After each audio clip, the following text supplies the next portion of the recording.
Okay, so the question that was presented was, what are we looking for as far as the impairment for the drug to drivers, and also are there methods to go ahead and test for that?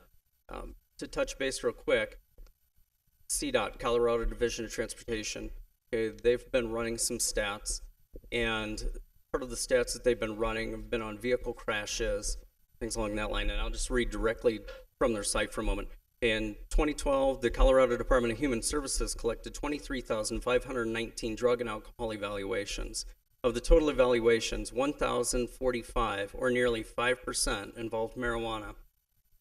Also, in 2012, there were 87 fatalities involving a drugged driver, and 35 of the 286 drivers tested for drugs had cannabis only in their system.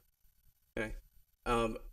We look for the similarities as far as the driving, the impairment, like we would for alcohol, as far as DUIs, okay, driving under the influence, and it can be alcohol or drugs. Also, what we look for though is in that impairment, we look to see if maybe there's a medical condition that's causing it.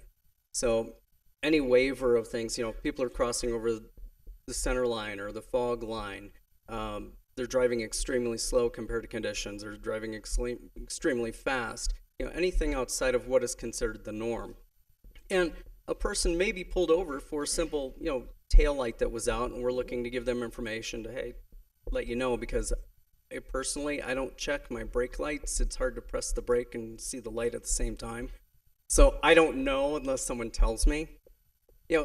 So we might encounter a person at that point, and their driving capabilities appear to be fine. But then upon approaching the driver and looking, and some of the motor skills are inhibited, and their pupils are maybe a little bit more dilated than what they should be for the time, their responses, there are a variety of indicators that we can see what's going on.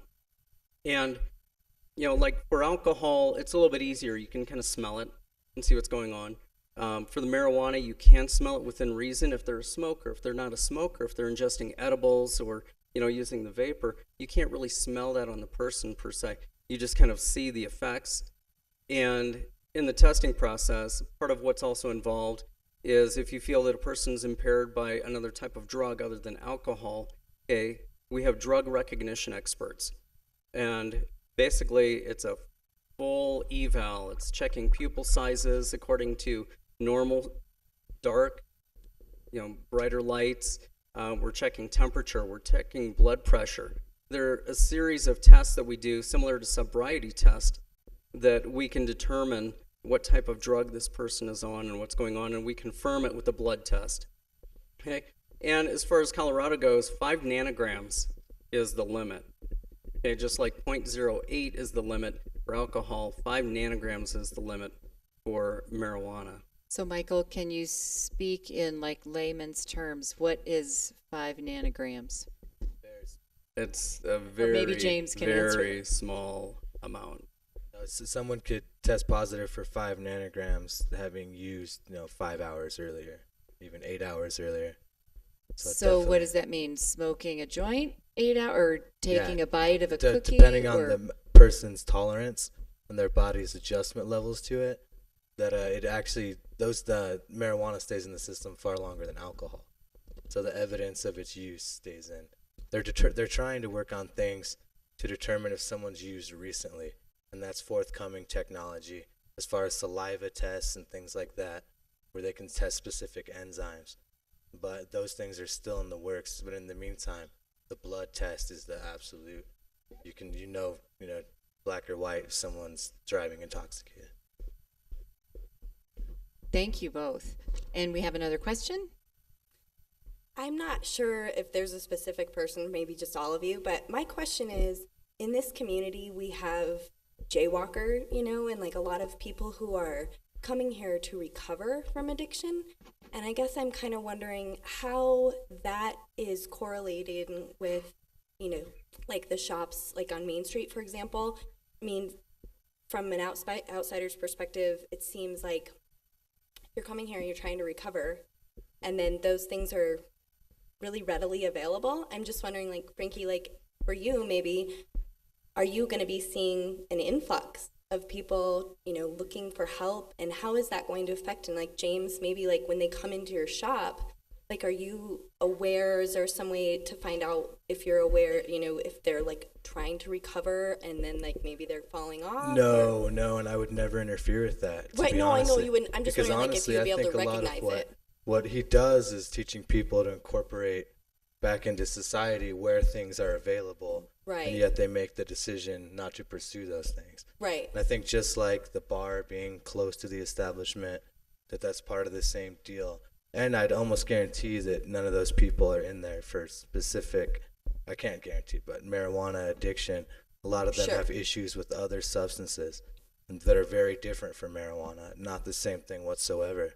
So I think largely, that's, as part of incorporating back into normal society and making your own decisions. Right. And we would Okay. certainly never, pursue those people and try to Well, push no, anything I on wasn't certainly not implying that. I just was wondering what kind of effect that would have since it's more readily available.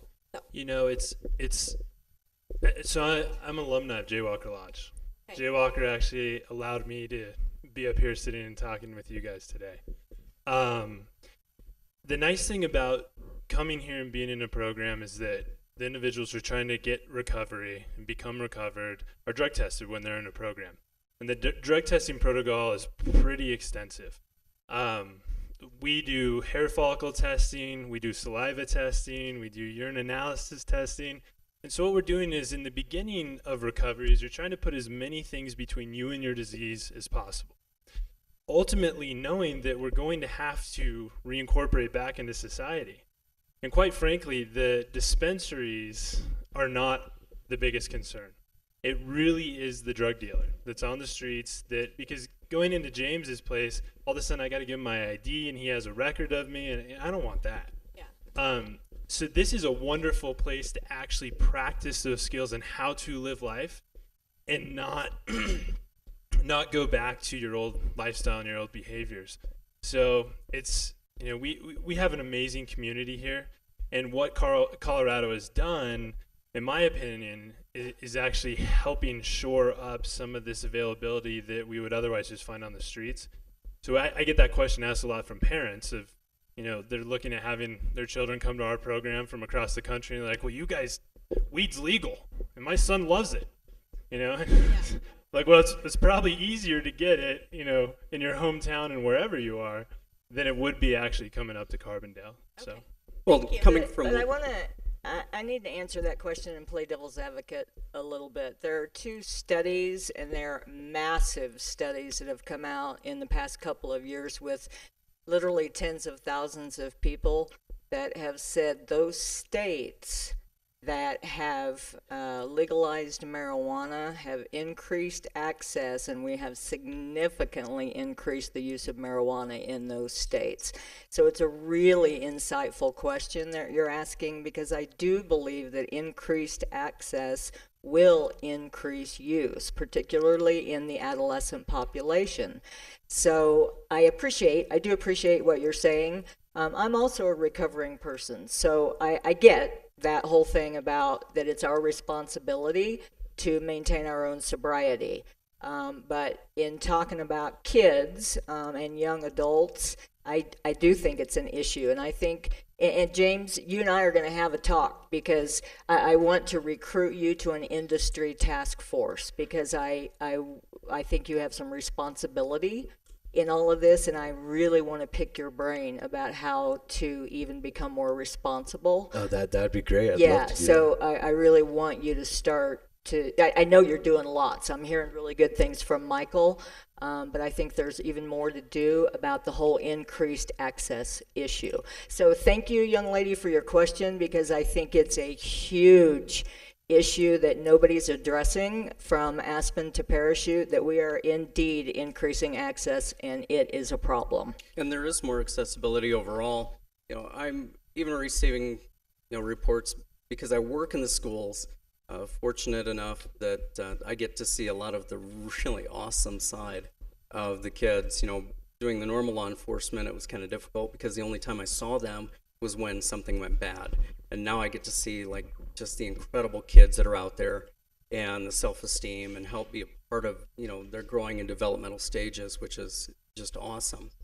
On that note also, as they confide in me generally on things, there are, because of the increased accessibility, parents, please, if you are using this stuff, lock it up, okay? And we even have parents that are giving it to their kids, okay? By no means do I condone that. Okay, there are kids, and we need to help, raise them to become the responsible adults to make their own decisions when they're old enough and they're fully developed. Not at this stage. And Michael, that would be illegal, correct? Oh yeah, For alcohol Oh, yeah. or marijuana. Yep. Parents should not be giving. That's why they give me generalized information. They don't Don't like have- pinpoint, because they really don't want, the knock on Don't the door. open your and liquor cabinet the and don't conversation, open your, right. yeah. Thank you. We have another question. First off, I want to thank you for the education and the discussion to educate all of us into better. First off, I have a couple questions. First is concentration. It's my understanding that the marijuana that's available today is a far different level of concentration that was out there 20 years ago. And even in your shop, if you can validate or educate us, there are various levels within. I mean, from what I see on the news, there are ones that can put you to sleep, ones that can wake you up, ones that, all sorts of things. No, that's very true, and I can't speak to the strains of 20 years ago, but I definitely there's actually statistical research that can shows that they're much stronger now. They got seeds and commercial setups, and science does what it does, and people. But no, definitely, and then with the concentrates too, there's levels of hash. But all those would really do would make the signs of intoxication far more obvious in teens, which is what we're talking about. And there are out there, they're much stronger. They're not dangerously much stronger. I would just say that the effects are more obvious, and they, just like marijuana in general, they need to be kept away from the youth. And the thing I'm most afraid of are the edibles, because they can't be distinguished between gummy bears and gummy bears that are laced, for example. And just in the last 20 hours, I'm aware of one murder, a husband who shot his wife with 2 or 3 children in the house from eating candy that was laced that he purchased legally, and a student who was a college student who jumped off a 3 or 4 story building after eating one cookie that was actually 6 servings. So I don't know, when I was in college, a cookie was a serving, not 6, and educating on that. And this word that there are psychotic episodes, which you alluded to, Dr. Bernkrant, and I feel like some of it is like, oh, there's going to be a psychotic episode. And those are serious when they affect our lives. So it sounds like you have several questions, and the first one being, how are edibles, what was your question about the Regarding edibles? educating us on serving sizes Okay. and not eating, and I know they're going through labeling and trying to get labels for them. But how we can The state has distinguish. standards now of serving sizes. That one serving size for an adult is 10 milligrams of active THC, and the total that any one edible can contain recreationally is 100 milligrams. In the grand scheme of things, that might sound like a lot. It is not. They go up, to 500 in the medical for people that have serious problems, that need that pain relief. But as far as just regulating edibles, and teens should avoid them for the reasons we talked about earlier. And with the psychotic episodes that you're talking about, again, you're messing with brain chemistry and chemicals that are different amongst different individuals, and it's a risk. It's a risk that people should be aware of in any form, as adults or youth, if marijuana is something that they want to experiment with. But certainly, just avoiding that problem altogether with the youth. But within the industry, there's information out there that you can get that'll explain to you doses and appropriate amounts for different causes. And yeah. There are people who are advocating that parents go into these stores and look at the edibles It is stunning when you look at them. It looks just like anything your kid would bring home. So you realize that, and the amount of THC in them, you've got to realize the effect that's going to have on somebody can be severe and significant. When if I said psychotic episode, I misspoke. I thought I had said psychosis and schizophrenia, and that may not be an episode. That may be ongoing, and who it is ongoing for, that's the question, and that's where it's Russian roulette. Now, the Thank you. psychotic episode was mentioned by the media regarding the murder. And the gentleman who killed himself had 7-point in his system compared to 5-point. And that, if you could educate us on what that means, because right now it's just a number.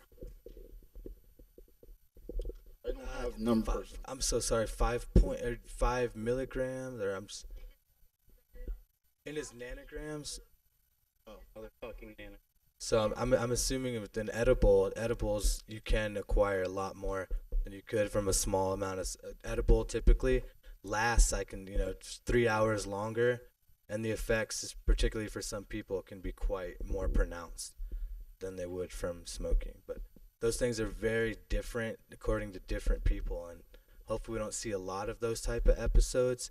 And it'd be interesting to see if that was the only cause, the only factor in that sad episode that you mentioned. There have not been a lot of cases of that happening. Although we have to realize that of the people who are using marijuana and are becoming disinhibited and making poor judgments and becoming psychotic, whether or not they have something else in their system, maybe just part of the reaction to the marijuana. If someone is using marijuana and they're driving and they get killed and they kill somebody else, did the marijuana kill them?